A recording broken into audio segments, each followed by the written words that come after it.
Welcome to the Listen to Your Footsteps podcast. I'm your host, Kojo Bafun, and this podcast is an extension of my book, also called Listen to Your Footsteps, which is a collection of essays, reflections, and poetry on things like fatherhood, identity and belonging, growing up, creativity, and the lessons learned. The purpose of this podcast is to gain insight and learn from the journeys that others have taken. I explore the worlds of art, culture, design, business, creativity, and life from the perspective of Africans who are contributing to the redefinition of the continent and who we are. So my guest for today is, it's another one of those weird things because we're sitting in his house, the pod house, which is where I now record Listen to Your Footsteps. And for a very long time, we met and then we orbited around each other. It's like friends of friends. Yeah. I mean, we have the same close friends, not just like people we happen to know, and interacted in different spaces. And he's one of those, radio and TV presenter, musician, voiceover artist, author, Chilu Lemba. Welcome. Thank you so much. I'm welcoming you. It feels like I'm welcoming you to your own space, but welcome to the ether. No, it's a pleasure. It's an honor. It's a vibe. Yeah. So my first question for you is, when did you discover that you had a voice? And that's metaphorical. Yeah. But also, I suspect the physical came later because our voices break at some stage. Exactly. But from a kind of metaphorical, a growing journey, because you've touched on different things as you've gone through this journey. So maybe I'll start with because obviously you just mentioned about voices breaking when you're a teen.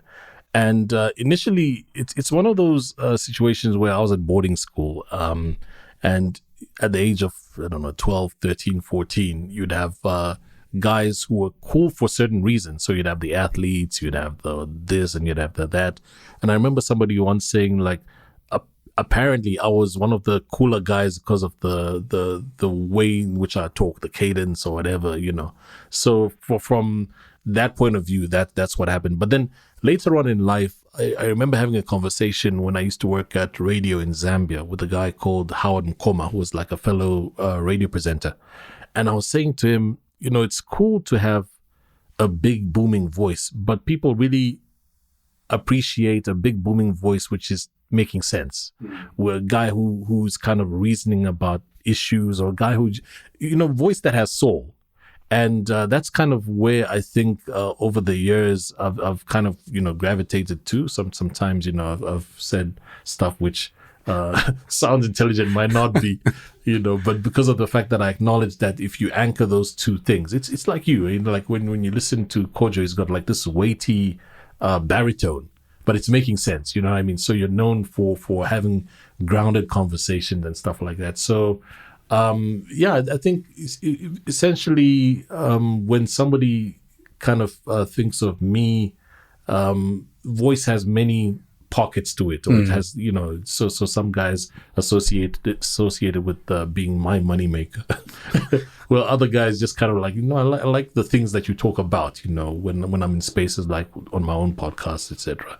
So I think maybe somewhere there lies an answer. So a very strange question. How does your voice sound like to you?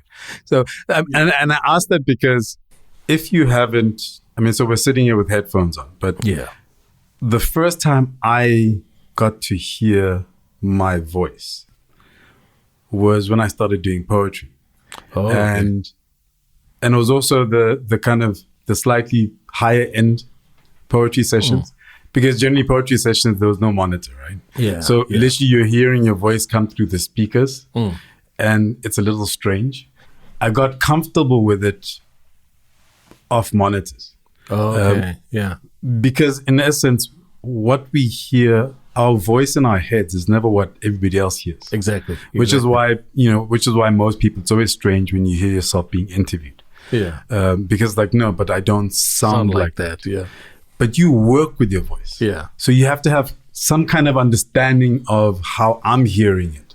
So over time, what happens, especially with somebody like me who every single day of my life, okay, maybe now not Sundays, but more or less every single day of my life, I'm in a studio, I'm recording, and over time you start kind of figuring out what your voice sounds like, what you could do to kind of make it sound different in a certain way. You know, you start understanding the fabric of it. So your voice kind of isn't just that, you know, something that comes off a speaker. So I'll give you a practical example. When I'm doing a voiceover for something like recently, I did the Guide Dogs Association voiceover for their new campaign, which is called, what was the payoff line? It's about freedom. So the fact that you are helping, that you're donating, helps people who are blind get freedom because of the fact that now the dogs can help them out, etc. So when I do something like that, then there's an intimacy that needs to come out so that it sounds heartfelt. And sometimes you have to even consider that I'm going to read and be sincere, but when there's like a little crackle in the voice, that's cool because it exposes vulnerability, you know what I mean? As opposed to a super confident read like DSTV, because then you're kind of embodying the brand, and the brand is always like, we've got a special view on DS, you know what I mean? So you start understanding how you can kind of pivot depending on what script is in front of you and what brand you're dealing with. And so, but to your point earlier on, when we first hear our voices, that's the story with everyone that I've met, including myself. When I first heard my voice recorded on like a little dictaphone, whatever it was, in the 80s, mid 80s, I was like, doesn't sound like me. Then over time, you know, it synchronizes and you kind of, you know, accept that this is what you sound like. Yeah. So where did the journey start? I mean, so at what stage, you know, you in boarding school? And I know that you've dabbled in music, you've dabbled in writing. But where was the, not necessarily the spark, but what was that first step in terms of bringing you on that journey to, why did you try music? What did you want to do when you finished high school? So maybe I should break it down into 3 little segments. So when I was before high school, when I was still in like, you know, grade 5 or so, I started getting, I was bitten heavily by the rap bug. So rap was a new thing. My brother, Stwala, my elder brother, he had access to tapes from the US. You know, somehow they'd find their way to Zambia. And I was living in a small little town called Livingston, where my dad ran a car assembly plant. You know, they manufactured Fiats and stuff. So I was in that small little town, but when we'd get these tapes, it was almost like, whoa, the new world is being opened up to you. You know who Dougie Fresh is, you know who all these other guys are, and they sound so cool and stuff. So initially I was just kind of imitating their rap, and then, you know, eventually started writing my own in a small little group, but still in Livingston. So that's kind of like the first part where I was exposed to this new world. Rap wasn't like really in the mainstream. And so it was almost like if you knew rappers, it was almost like you're in a little secret club, so to speak, because people didn't know, you know. And at the same time connected with, even though, because that time, even in the US where it was being kind of, it was birthed and it was growing, it was still also, it wasn't mainstream. Yeah, exactly. So you felt like you're part of, you're a small club, but that ran across the world, even though they never knew about us. You still felt part of that. Absolutely. And it's so fascinating that even when I think about, because, you know, that obviously carries on with you. And I took that with me to high school, where you're meeting new people and you're almost like an evangelist trying to show people new rap. And it's funny, Kojo, the way these things go full circle. I used to listen, for example, to D-Nice. People know D-Nice as a DJ, but remember his first album, I think it was Crumbs on the Table. He did stuff with BDP before that. And I remember commenting on his Instagram or something. And for a while, I don't think he follows me anymore. But you know what I mean? You get like a follow from your childhood heroes and you're like, wow. But yeah, so essentially back in the beginning, it was almost like you've got a passion for music. You write rap, people appreciate and acknowledge that, you know, you're good at this thing.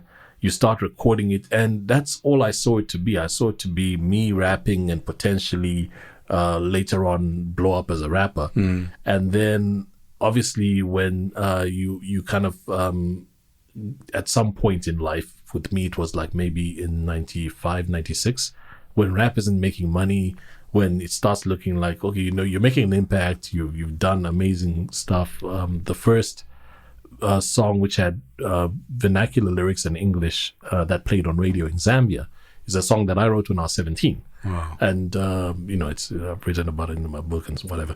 But when rap was just kind of looking like it's not making money, then a window of opportunity opens when you hear that there's a radio station opening. And so that whole passion for rap then shifts into radio. Mm-hmm. And then that segues into doing voiceover. And then, in terms of money making, voiceover starts making more money than radio, than emceeing events, than whatever, then that becomes the thing, that becomes the cash cow. Yeah. And life goes on. How'd you end up in South Africa? I came initially in 1999. I came to study. Okay. So I'd already been on radio in Zambia for 3 years. At the age of 22 or whatever, I was the acting station manager at Radio Phoenix, the station I was working at. So I'd done almost everything that I could have done until that point, but I was very keen on studying. And so I explored options in South Africa and found out about the AAA School of Advertising. So I enrolled at the beginning of 99, graduated in 2001. So essentially I came here, I thought I'd be here for 2 years. Mm. And here we are in the 23rd year or something. Yeah. So, but initially, long story short, I came to study advertising. And then in the third year of my course, if the long story is that, or the long short story, SAQA, which is the South African Qualifications Authority. Okay. Initially, in South Africa, you could do a diploma in 2 years. So when I signed up, I thought I'd be here for 2 years. I thought I'd be here from 99 and then 2000, end of 2000 or so I'd be going back. End of 2000. 2000, yeah. I'd be graduating, heading back home. Those are kind of the thoughts that I had. And then while in my first year at AAA, there was all these conversations about, things changing, the government trying to get rid of fly-by-night colleges and all this kind of stuff. And so all of a sudden, the minimum for my qualification was 3 years. And I hadn't banked on that. I hadn't budgeted on it. So the principal, his name was Ludi Kukamore, I approached him and said, sir, I came here 2 years now. What's this 3 year story? Can you give me my diploma after 2 years? And he said, no, it won't work. His words were, it won't be worth the paper that we print it on. So do the third year and we'll find you a sponsor. So They found a sponsor, which was an ad agency. And then the ad agency consequently paid for my third year. And in return, I had to work for them. So that's kind of how my initial extended stay started. And then from there, one thing led to another. And What was the not necessarily the thinking, but what were the thoughts at home as you were navigating? I'm being a rapper in Livingston, and I'm going to blow up as a rapper, and that's what my future looks like. Growing up in, I assume, the home of African parents, who have certain kind of common features that run across, that unify them across the different countries and cultures. Well, they didn't know. So even though I was harboring ambitions to be a rapper, I think the first time that my dad kind of figured that something was going on was when I was about 16 or 17.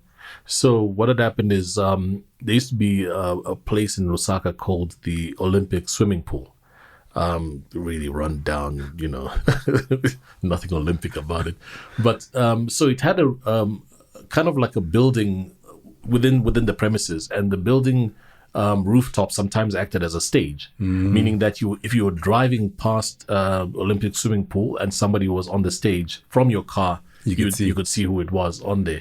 So there was a rap show. You can see what this is. Yeah. There was a rap show. My brother and I, asked my dad for a lift because he used to drink at a club next to Olympic swimming pool. So he would drop us off, So he thought we were just attending the show, and then I went on stage, did my thing. Then at home later in the evening, he was like, I saw somebody who was dressed just like you on this rooftop with microphones on that. Like, okay, yeah, busted, it was me. But so he didn't know. And at that point, I think in his mind, he probably thought it's just, like a little hobby. And, obviously he was pushing like all parents do, for grades to be cool and all that stuff. At that point, I think I was even looking at brochures because I was flirting with the idea of getting into diplomacy. But then later that could have been that year or the following year while at boarding school, there was a prize giving ceremony. And at the prize giving ceremony, I thought I'd done pretty well academically. So I thought I was going to get like an academic award, best English, whatever. And all those awards were handed out. I was like, flip, not a good year. And then they said, okay, and this year's music award goes to, and they start mentioning he's active in the choir, he's doing.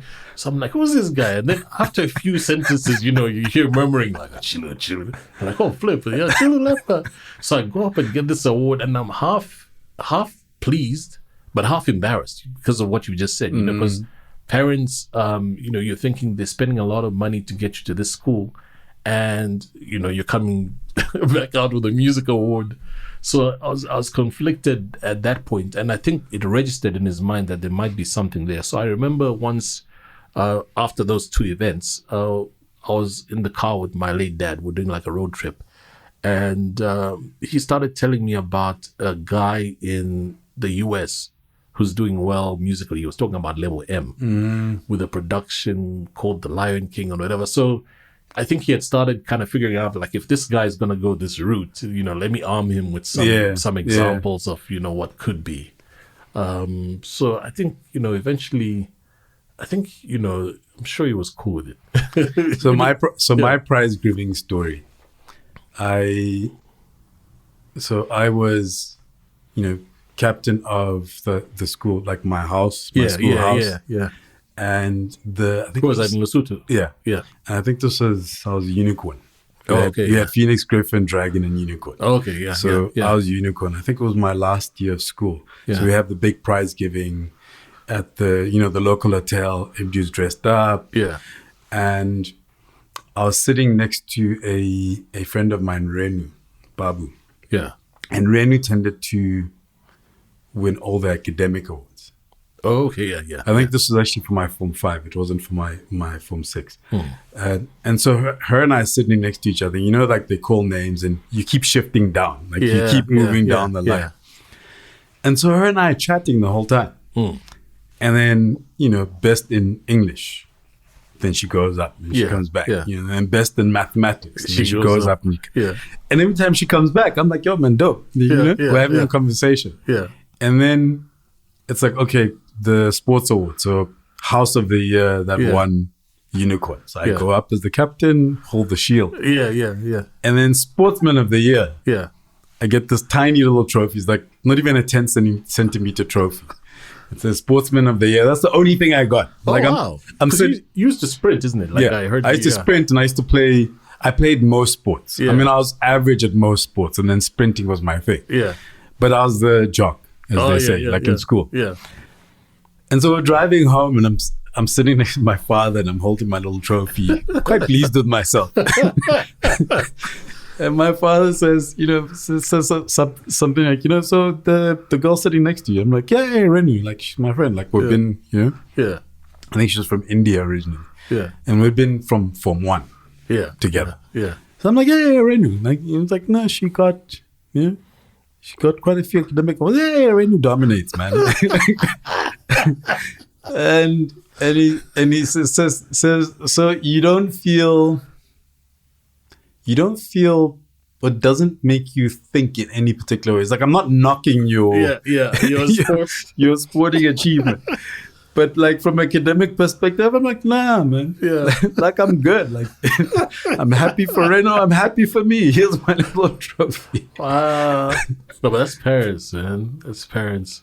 Like I remember my dad was he was trained as a journalist, and in the early 70s when there was the war in Angola, he was stationed there for could have been a couple of months, and he was reporting from there, sending articles to the Times of Zambia and some other international media organizations would pick up the articles and stuff.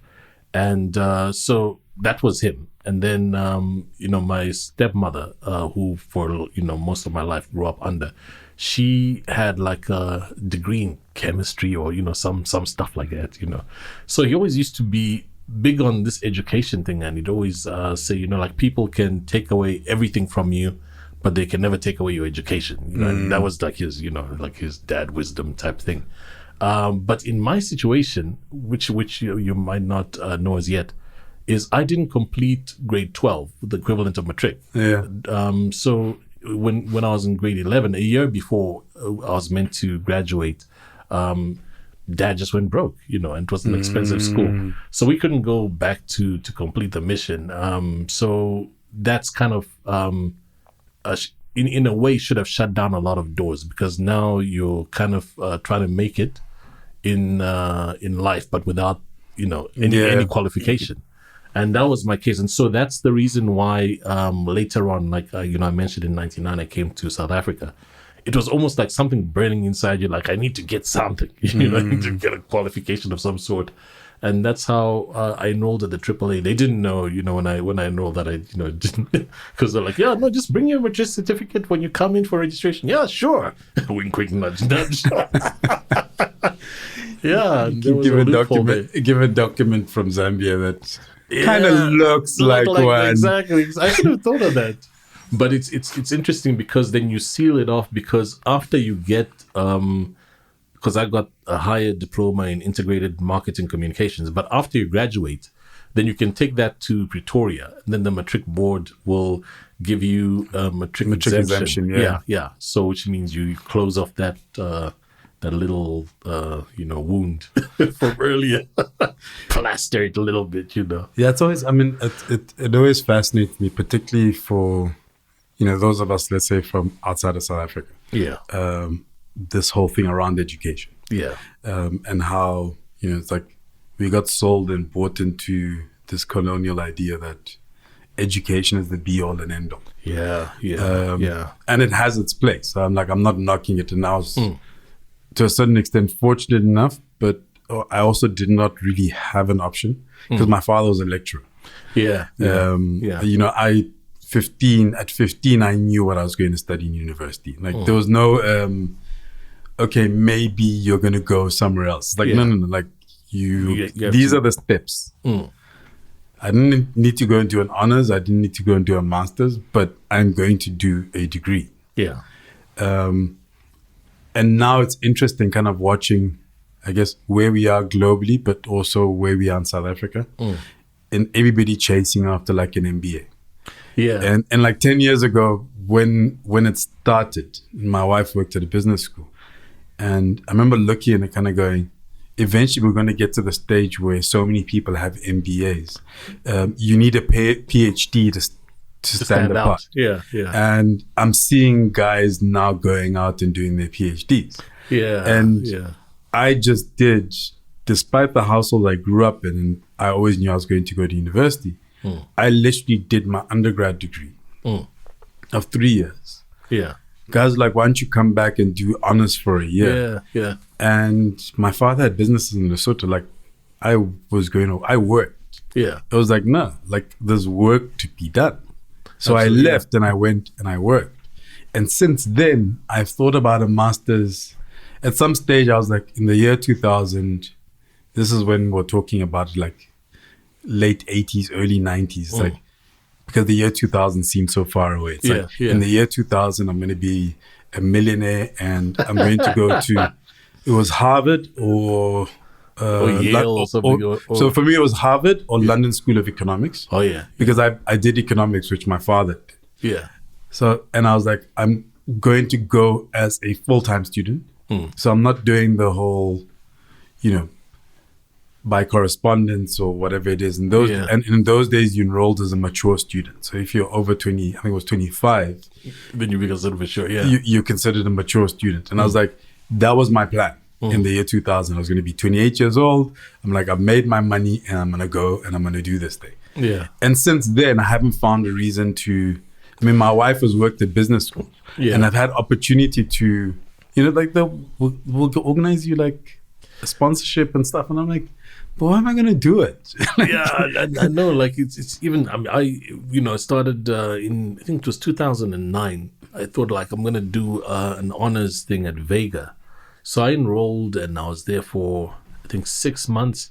But then work was just like, we're setting up a studio, we're doing this, we're starting a radio conference in Zambia. So in the end, like, So and every once in a while, when you see photos of the graduation, for your mates who went through, you're like, oh man, I wish. But then the reality is that sometimes, you're running different lanes to achieve different things. And so once I think you're happy with that, I mean, if the goal is to get knowledge, regardless, then we were still, well, I shouldn't say we, but then I'm still cool because every day I'm finding out different things through, books and whatnot. And if at some point later in life, there comes a time when I think I'm going to dive into something and get a qualification to kind of match the knowledge that I'm getting anyway, then that'll be something. But like right now, yeah. But I mean, so you talk about the let's say completing the cycle for you. Like you got your diploma that enabled you to kind of close that gap of not having been able to finish high school. And then you've kind of, since then, you've been out in the world. Yeah. Doing stuff.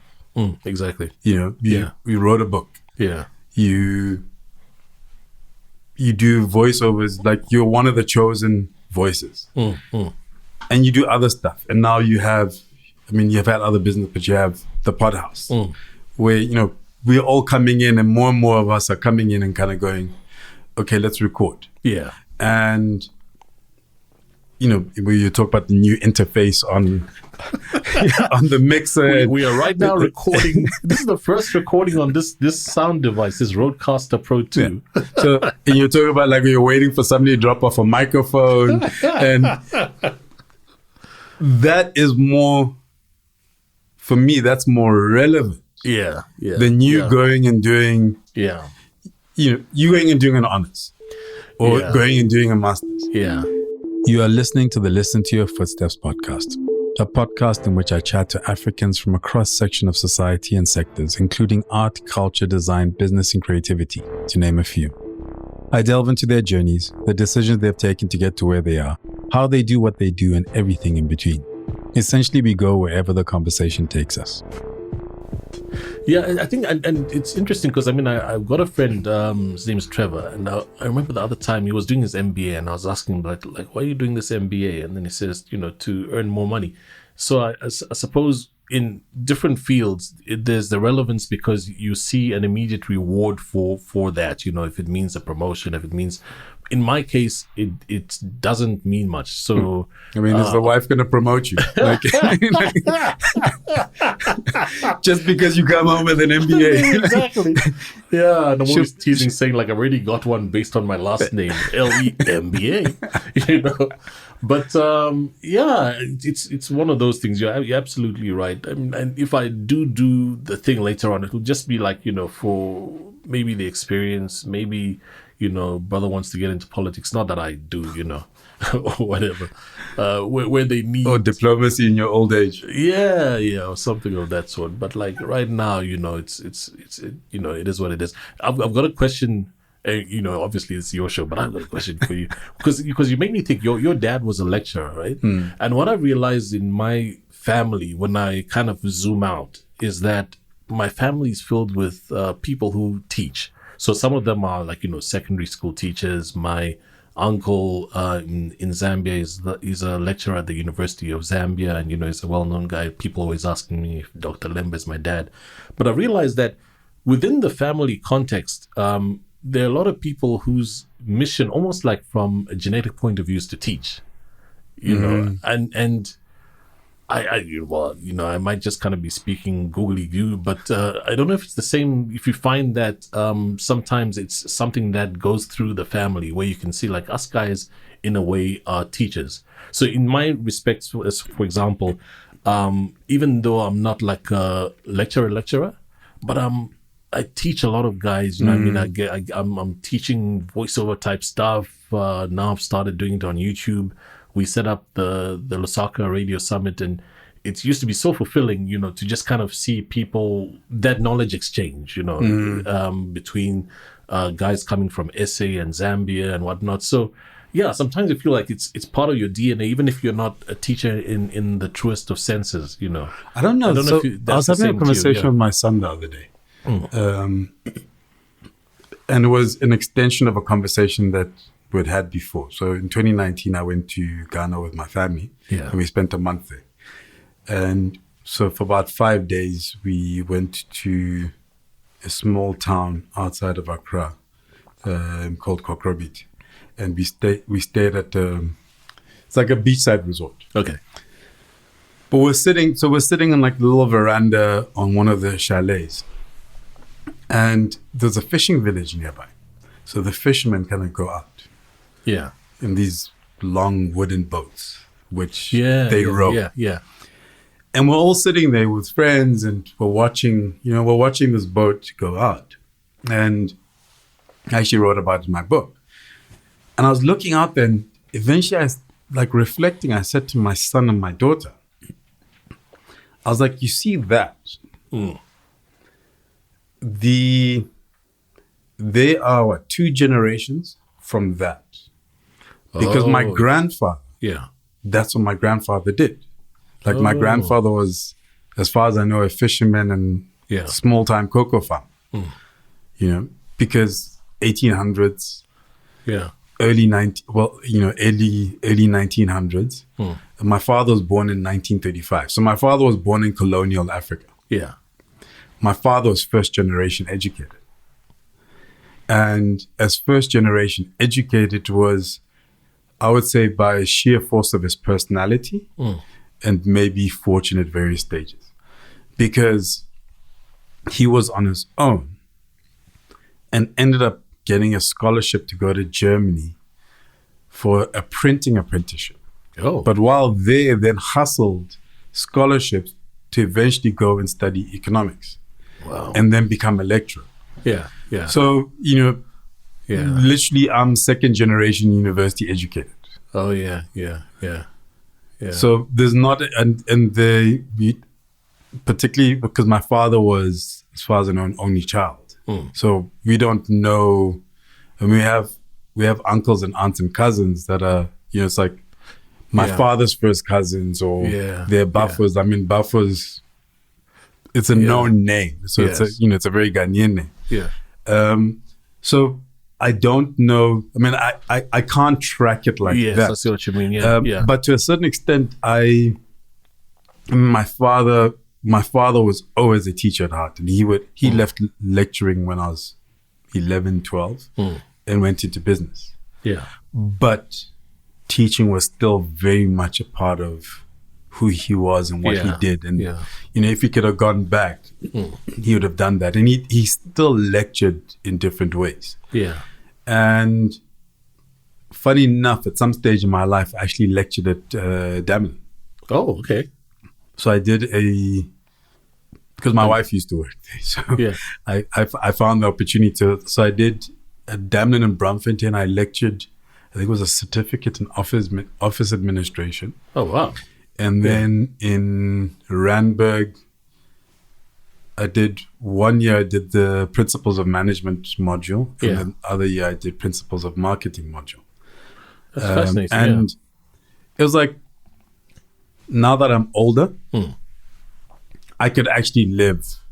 Like if you came to me today and you said, you could be an academic. Yeah. You can teach and go through that process. And then, you do your research. Like I could live that life. Yeah. Like that. At my age now, it appeals to me. It would suit you. I was gonna say I feel the same way. Apart from marking papers, because that'll be a schlep. Well, the setting papers are marking papers. Yeah.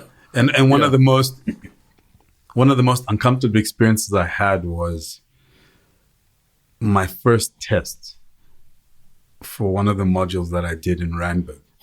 And most of the students were, like bank tellers. They're the start of that journey into management. Yeah, with you. So at least educated, etc. And I'd say over 90% of them failed my first test. Oh, shucks, yeah.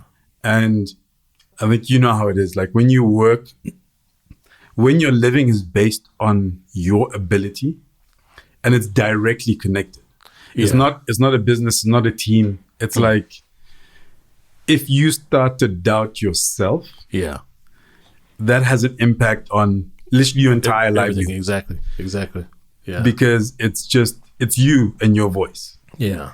And if you start kind of going, but maybe I'm not doing this right and my voice doesn't work. Yeah. You can dig yourself into a very deep hole that has a profound impact on your life and your family's life. Exactly. And everyone you encounter.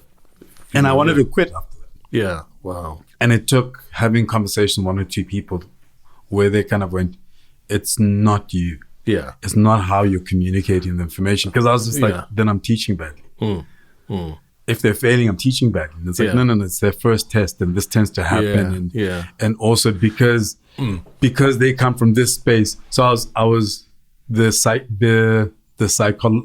psychology and the mind state of the people I was teaching was shared with me by people who've been teaching those kind of people for a while. And it's interesting that you say that because in my recent voiceover podcast, I was, mentioning something similar because within somebody speaking to you and countering that to kind of level you out in terms of self-doubt and all that kind of stuff, few people have the opportunity to get that voice in their head, and especially even in the world that I operate in, like as voice artists, because we mostly operate in silos. You come there, you're alone in the studio with these clients, and you think you're bombing, but you don't realize that if you were to mirror this exact same session you're in with another session happening in Cape Town, the artist there is also getting the same flack from these people, and only within conversations, either through people who've experienced the same thing, can they level you out and say, no, but this is what you should expect because ABCD,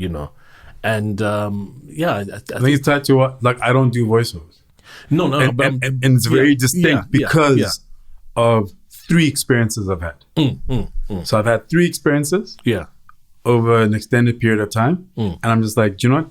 And people go, but guy, there's good money in voiceovers, and you have a nice voice, and I just after those experiences, I was like, do you know what? There's different things I'm gonna stick with. These are the things for me. It's not. Like sometimes I hope my daughters don't go into voiceover, even if they're very gifted and stuff, because it's one of those industries where you're this close to having an emotional breakdown.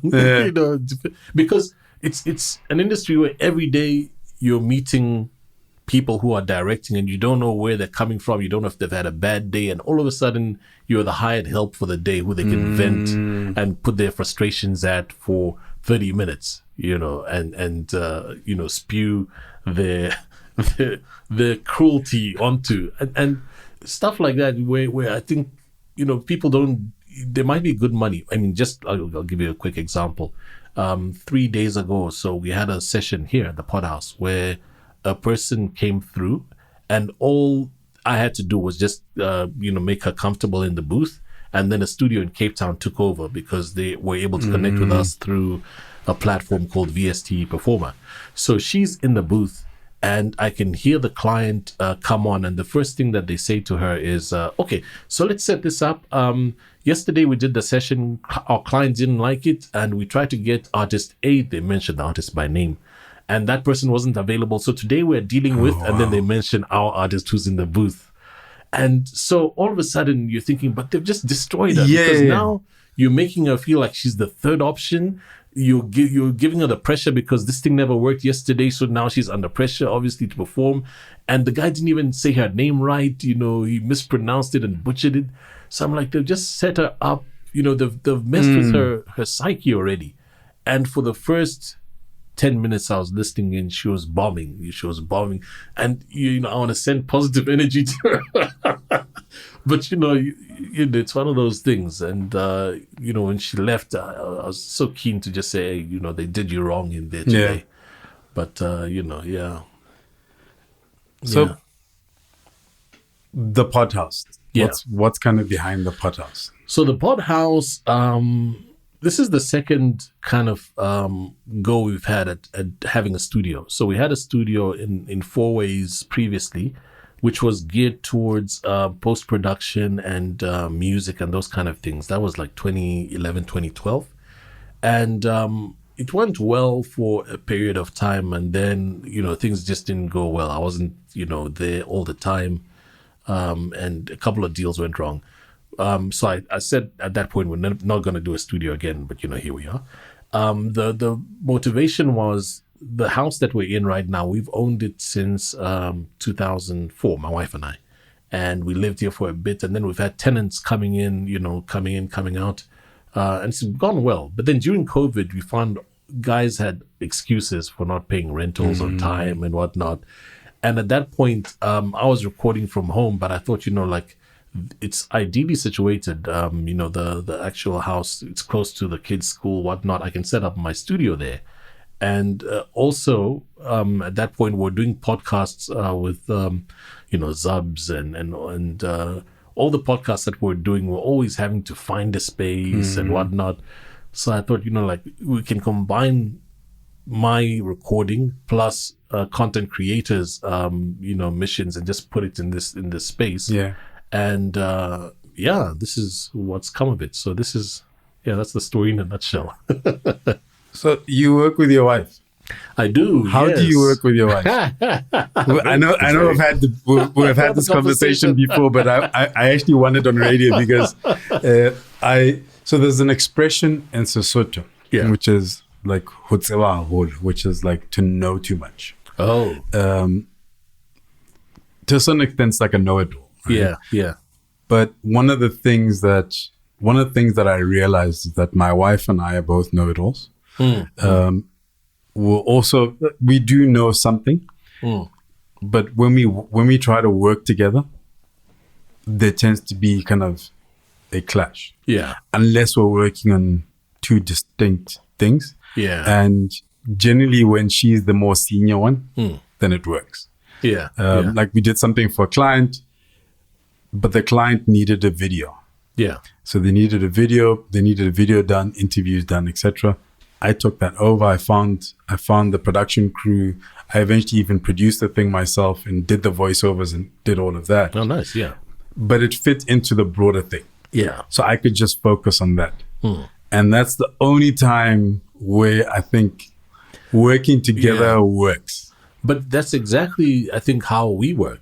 In even though it might not seem like that from afar, because Carol is very organized, very project management oriented. And I'm like Mr. Creative, come up with these ideas, and so she's an accountant by profession, and she's very organized in that sense, and she's got certain interests. So I can see, say for instance, with the pod house, when it comes to gear and equipment, and sometimes I overly buy, they call it gear acquisition syndrome. that's what I have. And so I'll be doing all these things, but in terms of structure and in terms of how things work, not only in terms of like even decor or whatever, but in terms of like if you've got a different way in which you want to pivot the business, I'll bounce it off her. And sometimes I'll be, she doesn't know, but I'll deep down, I'll listen to what's been said, and I'll mull over it. And most times than not, she because she's not so, what's the word? artistically invested that she's able to give a view from like an eagle eye view of things, and so that's kind of how I think we complement each other. So in terms of the content creation, the networking, those kind of things, that's on me. In terms of the billing, the financial stuff, whatnot, I'm useless. I'm not that guy. And it reminds me, there's a guy in Zambia who was very famous back in the day. His name was Victor Kachaka. He was like a singer, and he was the biggest thing in Zambia for a couple of years. He was doing like comedic singing, and I remember once meeting his sister Veronica at ZNBC, which is like the national broadcaster. So we're chatting, and then she's like, "No, I took over the business thing because he's such a cool guy that anyone who comes up to him and say, I like your music, is like, yeah, here's a tape. But then that doesn't work from a business perspective. So Veronica just came in to kind of, ring fence that and kind of make sure that the value is extracted from a business point of view. So I think that's kind of, the yin and yang in this situation where there's certain areas that I'm useless at, but she'll complement them. And I think there's still also room for a third entity, because the other thing I'm not so good at is develop. I'm still developing the thing, but developing systems. So that's something that going forward. I guess that's part of the journey as we get older, is like recognizing the areas or the spaces we need work. Yes. And trying to take the steps to, one, do the work, but also sometimes find, it's like how I ended up here. I started the podcast, I bought myself a microphone, I was trying to create a setup at home, and I just, I wasn't getting it right. And at some stage I had to admit to myself, unfortunately, because I was like, oh, come record. And I'm like, this is around the corner from my house, etc., etc. But I was at the point where I realized that the learning curve for me is steep. And there's too much time and energy involved in doing that, and it takes me away from other things. So it's actually just easier. It's, let me take this off the very long list. Exactly. And I think when we work for ourselves, especially in this gig economy, you start to actually take on too much sometimes. Absolutely. Spot on. Cool, man. No, thanks very much. We could go on, and we have gone on. We have gone on for ages before. On record for like 2 hours. But thank you for the time, and thank you for the space. No, thanks very much. It's an honor to be on Listen to Your Footsteps. It's great vibe. Thank you. Dope. The Listen to Your Footsteps podcast is produced by Zebra Culture.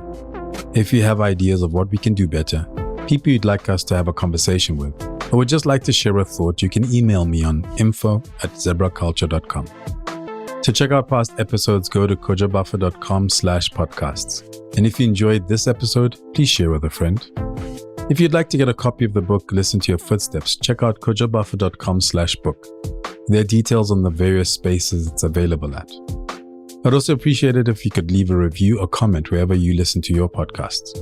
Finally, there's the Zebra Culture by Koja Buffer newsletter, where on a weekly basis, I share a curated list of articles, playlists, videos, etc. that have caught my attention.